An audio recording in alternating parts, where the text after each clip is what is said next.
भगवान की मद। किसी गांव में दो मित्र विकास और प्रदीप रहते थे। विकास बहुत ज्यादा धार्मिक व्यक्ति था और वो मानता था कि भगवान उसका हर काम कर देंगे। दूसरी ओर प्रदीप बहुत ज्यादा मेहनत करता था। एक बार दोनों ने मिलकर कुछ जमीन खरीदी जिस पर दोनों ने मिलकर फसल उगाने की सोची। अब प्रदीप तो दिन भर खेत में मेहनत करता, लेकिन विकास कुछ काम नहीं करता। वो केवल मंदिर में जाकर भगवान से अच्छी फसल के लिए प्रार्थना करता। इसी तरह समय बीतता गया और खेत की फसल पककर तैयार हो गई। इसे दोनों ने बाजार में ले जाकर बेच दिया, जिससे उनको अच्छा खासा पैसा मिला। घर आकर प्रदीप ने विकास से कहा, देखो दोस्त, खेत में मैंने ज्यादा मेहनत की है, इसलिए इस धन का ज्यादा हिस्सा मुझे मिलना चाहिए। प्रदीप की बात सुनकर विकास बोला, नहीं नहीं, इस धन का ज्यादा हिस्सा मुझे मिलना चाहिए, क्योंकि मैंने ही अच्छी फसल के लिए भगवान से प्रार्थना की थी, तभी हमको अच्छी फसल हुई है। मेरी प्रार्थना के बिना यह संभव नहीं होता। इसी बात को लेकर दोनों गांव के मुखिया के पास चले गए। मुखिया ने उन दोनों की बात सुनकर कुछ सोचा और दोनों को एक एक बोरा चावल का दिया, जिनमें कंकड़ मिले हुए थे, और कहा कि तुम दोनों को इनमें से चावल और कंकड़ अलग अलग करके लाना है, तभी मैं निर्णय करूंगा कि फसल के धन का ज्यादा हिस्सा किसको मिलना चाहिए। दोनों दोस्त चावल की बोरी लेकर अपने अपने घर चले गए।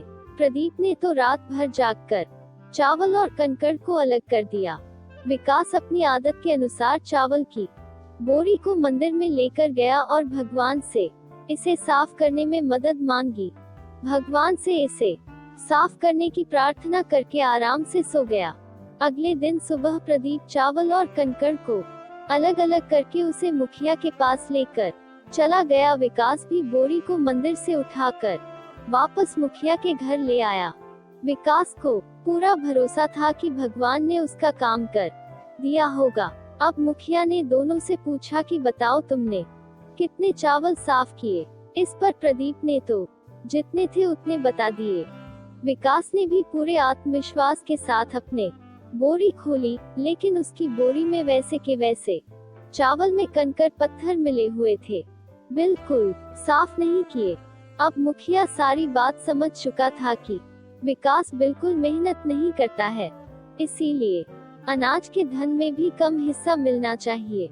गांव के मुखिया ने विकास को समझाया कि भगवान भी तभी तुम्हारी मदद करता है जब तुम कड़ी मेहनत करते हो।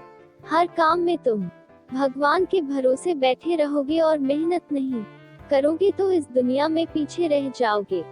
विकास को मुखिया की बात समझ में आ चुकी थी। वह भी प्रदीप के साथ साथ जमकर मेहनत करने लग गया। दोस्तों, इस कहानी से हमें यह शिक्षा मिलती है कि भगवान से प्रार्थना करना ठीक है, लेकिन साथ ही साथ हमें कड़ी मेहनत भी करनी है। आपकी किस्मत तभी चमकेगी जब आप अपना 100% देंगे। वो कहते हैं ना कि खुदी को कर बुलंद इतना कि खुदा बंदे से खुद पूछे, बता तेरी रजा क्या है। इसलिए दोस्तों, अपने आप से ईमानदार बने और दबा कर मेहनत करें। आपको सफलता के शिखर पर पहुंचने से कोई नहीं रोक सकता।